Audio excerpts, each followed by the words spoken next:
Hello students, welcome to my channel Take It Easy Maths, and in this video I will teach you about the knowing our numbers from class 7 chapter 1, and the topic is integers. So first of all, the question is, what are the integers? Integers, a combined set of negative numbers and whole numbers. Whole numbers और negative numbers का जो combined set होता है उसको हम लोग integers कहते हैं.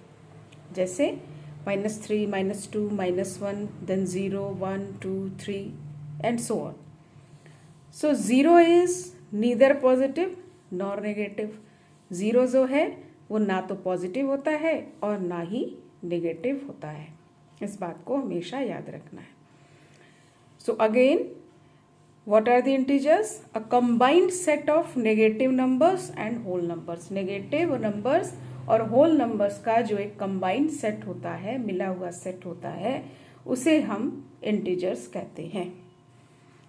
So the first rule is, for every positive natural number there exists an opposite number called the negative of that number. जैसे प्लस ए अगर हम लिख रहे हैं तो उसके लिए हमने ये मान लिया कि एक नेचुरल नंबर है, पॉजिटिव नेचुरल नंबर है. तो हर एक पॉजिटिव नेचुरल नंबर के लिए उसका एक ऑपोजिट नंबर होता है जो नेगेटिव के द्वारा रिप्रेजेंट किया जाता है, -a. जैसे a + a था, इसका नेगेटिव हो गया, ऑपोजिट हो गया -a. The sum of any integer and its negative is always 0. कोई भी इंटीजर हो और उसका नेगेटिव, उसको अगर आपस में प्लस करते हैं, जैसे a है, a पॉजिटिव है, इसको ऐड किया हमने किससे, नेगेटिव a से, तो हमको आंसर क्या मिलेगा, 0. जैसे अगर हम प्लस कर रहे हैं -2 + 2, तो -2 का अपोजिट क्या है, +2, और +2 का अपोजिट क्या है, -2, तो इसका आंसर क्या आएगा, 0. तो the sum of any integer and its negative is always 0. This is the example for that. अब हम जानेंगे कि हम इंटीजर्स को नंबर लाइन पे रिप्रेजेंट कैसे करते हैं. तो क्योंकि 0 ना पॉजिटिव है ना नेगेटिव है, तो 0 हमेशा कहाँ है, बीच में है. और 0 के जब हम राइट साइड में जाते हैं नंबर लाइन पर, तो वो पॉजिटिव इंटीजर्स होते हैं, और जब लेफ्ट साइड में जाते हैं तो वो इंटीजर्स नेगेटिव होते जाते हैं. +1, +2, +3, +4, +5, +6, +7, +8, so on. And -1, -2, -3, -4, -5, -6, -7, -8 and so on.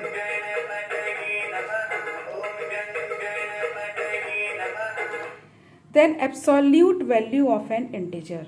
अब अनदर टॉपिक है इंटीजर्स में कि absolute value of an integer क्या होता है. तो the absolute value of an integer is the numerical value of the integer.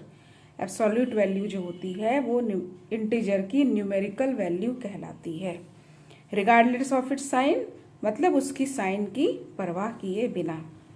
जैसे कैसे इसको हम कह सकते हैं ऐसा, जैसे ये 0 है. अब हमें हमें एब्सोल्यूट वैल्यू निकालनी है -3 की.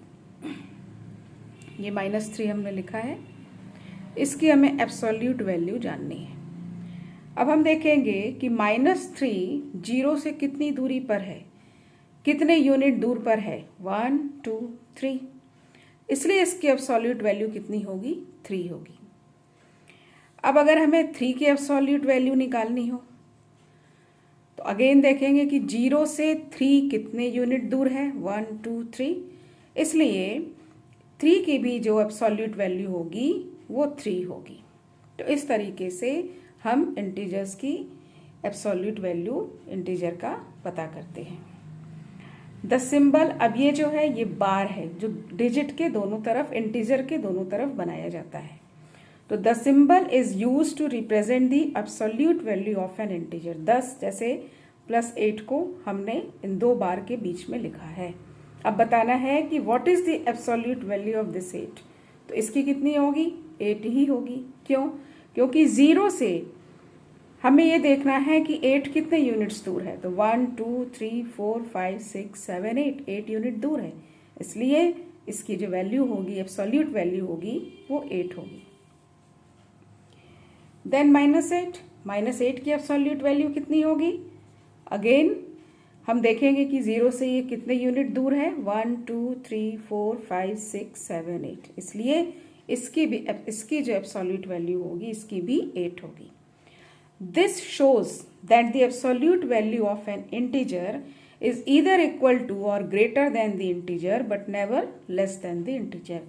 ये दिखाता है, ये शो करता है कि जो एब्सोल्यूट वैल्यू किसी भी इंटीजर की जो एब्सोल्यूट वैल्यू होती है वो या तो बराबर होती है, जैसे ये थी, ये +8 तो ये भी 8 ही है, 2 और ग्रेटर देन द इंटीजर, या तो उससे बड़ी होती है, जैसे ये -8 था तो इसकी एब्सोल्यूट वैल्यू 8 हो गई, पॉजिटिव में आ गई, but never less than the integer, लेकिन कभी भी जो इंटीजर है उससे कम उसकी वैल्यू नहीं होती है, ये हमेशा याद रखना है।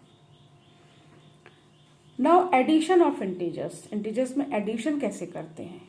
तो to add 2 integers of like signs, अगर हमारे पास 2 इंटीजर्स हैं और दोनों के जो साइन हैं वो एक जैसे हैं, तो find the sum of their absolute values and place the common sign before the सम।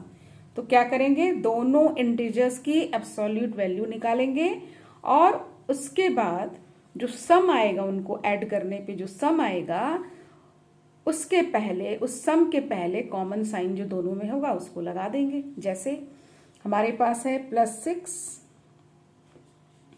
और ये है +3, दोनों को ऐड करना है। 6 की एब्सोल्यूट वैल्यू 6 है और 3 की एब्सोल्यूट वैल्यू 3 है, और 6 और 3 को जब आपस में ऐड कर दिया तो आंसर 9 आया। और दोनों के पास कॉमन साइन क्या है, इसके पास भी पॉजिटिव है, इसके पास भी पॉजिटिव है, therefore sum is also positive, इसलिए सम भी जो होगा वो पॉजिटिव में ही होगा।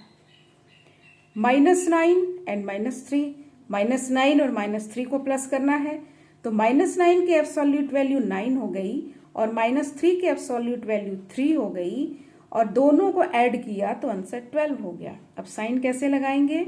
अभी हमने पढ़ा कि दोनों इंटीजर्स जब लाइक साइंस के होते हैं तो उनकी एब्सोल्यूट वैल्यू निकाल कर उनको ऐड कर लेते हैं, और जो कॉमन साइन होता है उसको सम से पहले लगा देते हैं। तो कॉमन साइन क्या था, इसके पास भी नेगेटिव था, इसके पास भी नेगेटिव था, इसलिए सम में ये नेगेटिव का साइन लगा दिया, therefore sum is also negative.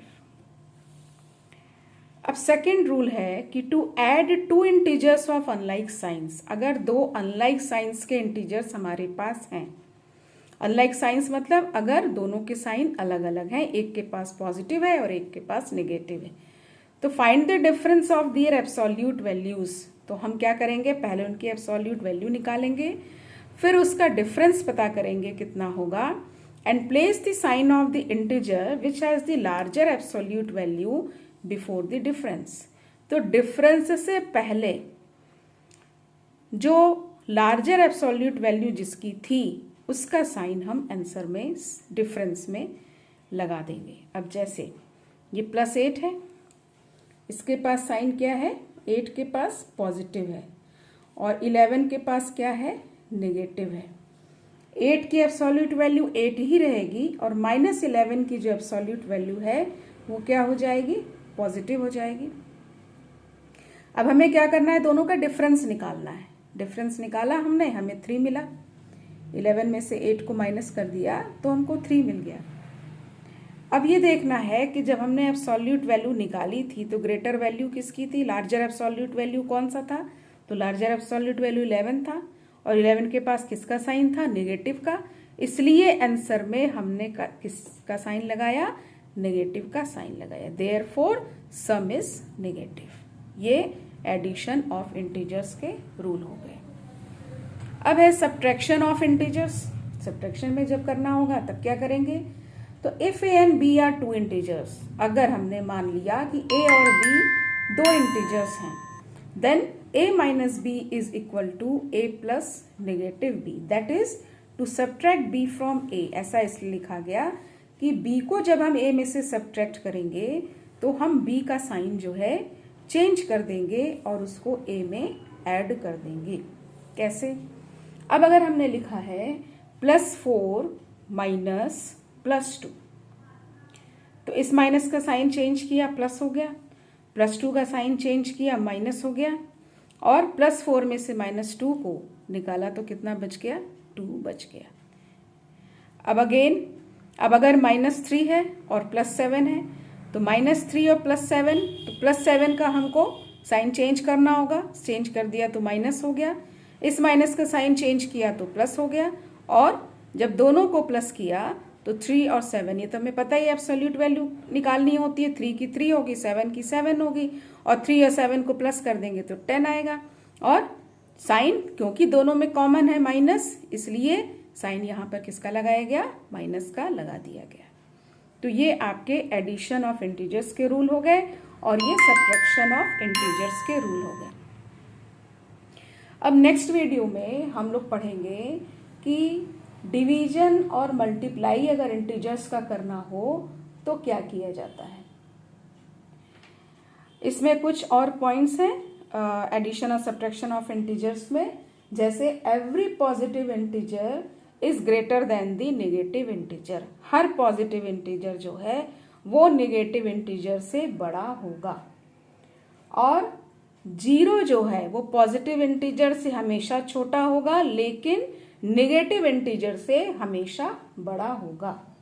ये हमको याद रखना है।